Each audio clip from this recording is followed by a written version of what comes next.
자, 두 번째 주제에 이어서 갑니다. 주제 2, 고조선의 건국과 발전 시작을 해보도록 할게요.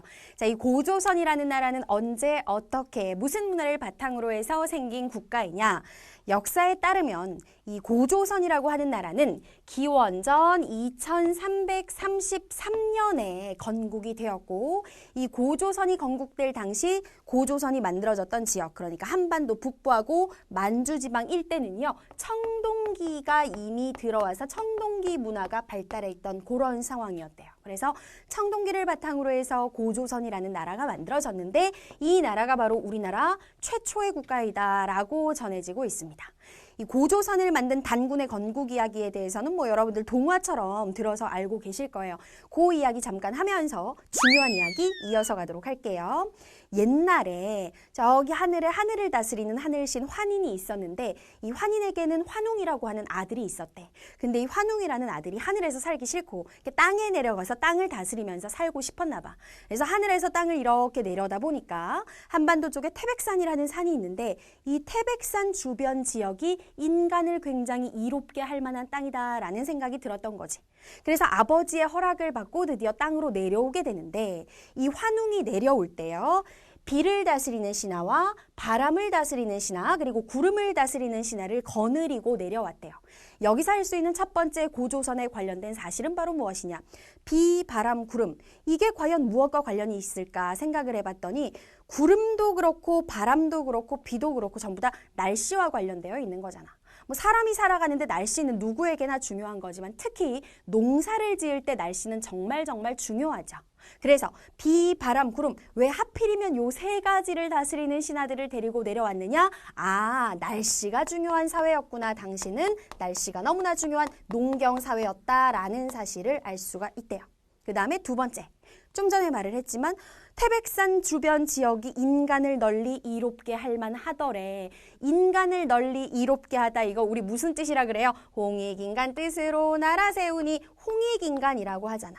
홍익인간의 건국 이념을 가지고 있었다. 그 다음에 결정적으로 가장 중요한 내용이 이제 마지막에 나오는데, 그래서 이제 환웅이 내려왔다 이거야. 나라를 딱 만들려고 했어. 그랬는데 누가 찾아오게 되냐면 곰하고 호랑이가 이 환웅한테 찾아옵니다. 얘네들이 뭐라 그러느냐, 사람이 되고 싶다. 우리 좀 사람 좀 되게 해달라. 그랬더니 환웅이 곰하고 호랑이한테 마늘을 주고 쑥을 줬어. 그래가지고 이 마늘과 쑥을 먹고 니네들이 동굴에 들어가서 다른 거 아무것도 안 먹고 동굴에서 45일 동안 참으면 사람을 만들어주겠다. 이렇게 딱 한 거야. 그래가지고 곰하고 호랑이가 마늘하고 쑥을 받아들고 이제 동굴로 갔습니다. 동굴에서 들어가서 버텼는데, 버티다가 호랑이는 인내심이 없었어요. 그래서 나는 못 해먹겠다 하면서 그냥 탈출해서 나가버렸어. 인간이 되길 포기했고, 곰은 정말 우직하게 꾹 참았대요.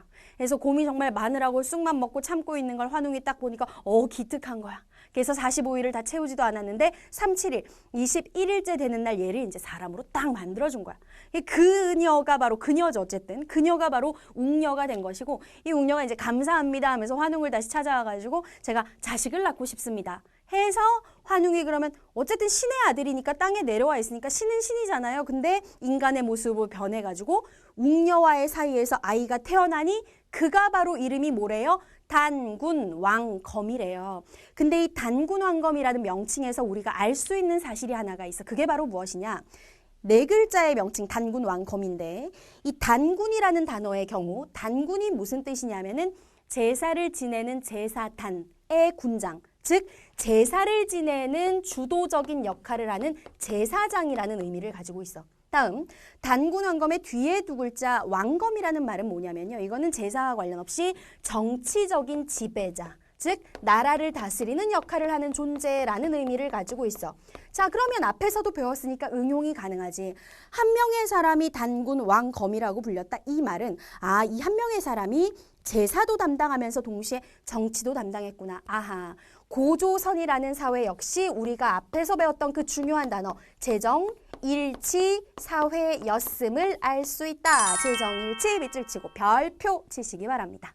자, 이게 바로 고조선 단군의 건국 이야기였고요. 자, 그 이후에 고조선의 이야기 계속 한번 이어서 가보도록 할게요.